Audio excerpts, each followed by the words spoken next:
Love जिहादच्या संशयावरून कागलमध्ये तणाव निर्माण झालाय। पोलीस ठाण्याबाहेरच हिंदुत्ववादी संघटनांच्या कार्यकर्त्यांची गर्दी पाहायला मिळाली। मुलीला न्याय मिळेपर्यंत आंदोलन करणार हिंदुत्ववादी संघटना ठाम आहे। कागल तालुक्यातील माकळे गावातील तरुणीला लव्ह जिहादच्या जाळ्यात ओढल्याचा हिंदुत्ववादी संघटनाच्या कार्यकर्त्यांचा आरोप आहे। जोपर्यंत मुलगी मिळत नाही तोपर्यंत पोलीस ठाण्यात धरणे आंदोलन करण्यावर हिंदुत्ववादी संघटना ठाम आहे। संदर्भात ताजे अपडेट देण्यासाठी आपले प्रतिनिधी सतेज औंधकर आपल्या सोबत जोडले। सतेज, धक्कादायक आहे। लव्ह जिहादच्या संशयावरून कागलमध्ये तणाव निर्माण झाला आणि पोलीस ठाण्याच्या बाहेरच हिंदुत्ववादी संघटनाच्या कार्यकर्त्यांनी गर्दी केल्याची माहिती मिळालेली आहे। काय घडतंय नेमकं कागलमध्ये?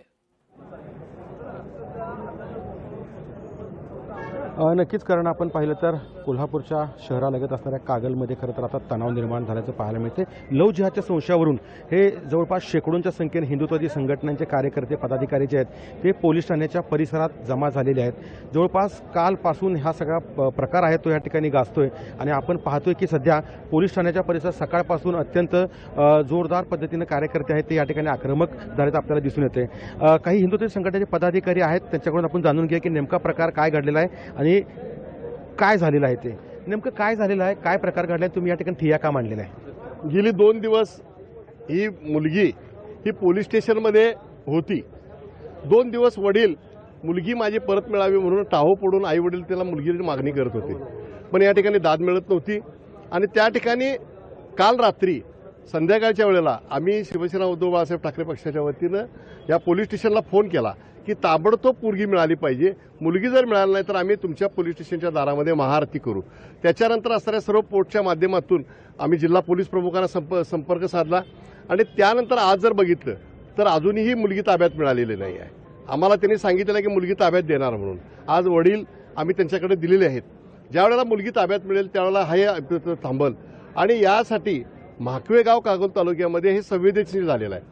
गावामधल्या आपण जर बघितलं तर जवळजवळ 100-500 महिला या ठिकाणी आलेल्या आहेत। गावातल्या प्रत्येक माणसाला वाटते की त्याची मुलगी नाही, ह्या माझ्या गावची मुलगी आहे आणि माझ्या गावची मुलगी मला परत मिळाली पाहिजे अशी आमची या पद्धतीची भावना आहे। दुसरी गोष्ट, ज्या नराधामाने हे काम केलेलं आहे म्हणजे जो मुस्लिम आहे, आज एका मुस्लिमने ते खरं म्हटलं तर हा लव्ह जिहादचा प्रकार आहे।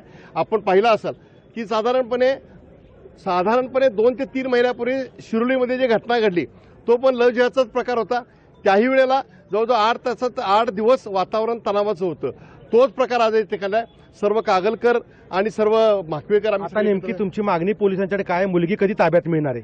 आम्ही जोपर्यंत मुलगी ताब्यात मिळत नाही आहे तोपर्यंत इथून हलणार नाही आहे आणि जर मुली द्यायची भूमिका जर पोलीस प्रशासनाने केली नाही तर पोलीस स्टेशनच्या दारामध्ये आम्ही महाआरती करणार आहोत। नक्कीच आपण पाहतो या ठिकाणी पुन्हा एकदा माझ्या सरकारला विनंती करतो किती मोठ्या प्रमाणावरती या ठिकाणी गर्दी जमली। हे सगळे हिंदुत्ववादी संघटनाचे कार्यकर्ते आहेत, काही गावकरी आहेत आणि हे सगळे यांची मागणी एकच आहे की या सगळ्या लव्ह जिहादच्या प्रकरणामध्ये जे आता जो तरुण आहे त्या तरुणावरती गुन्हा दाखल करावा, त्यासोबतच आमची जी मुलगी आहे ती मुलगी परत द्यावी आणि सुखरूप परत द्यावी अशी मागणी जी आहे हे सगळे हिंदुत्ववादी संघटनाचे कार्यकर्ते विशेषतः गावकरी आहेत ते या ठिकाणी करताना पाहायला मिळतात। सध्या या परिसरात तणाव आहे, मात्र पोलिसांनी देखील अतिरिक्त बंदोबस्त वाढवलेला आहे, कारण जशी जशी ही माहिती बाहेर कळते तसे तसे कार्यकर्ते या ठिकाणी मोठ्या संख्येने येताना आपल्याला दिसून येत आहेत। करण, नक्कीच सतेज, या संदर्भात वेळोवेळी आपल्याकडून ताजे अपडेट घेत राहू। तुर्तास खूप खूप धन्यवाद। लोकशाही मराठी ऐका, पहा, जागरूक रहा।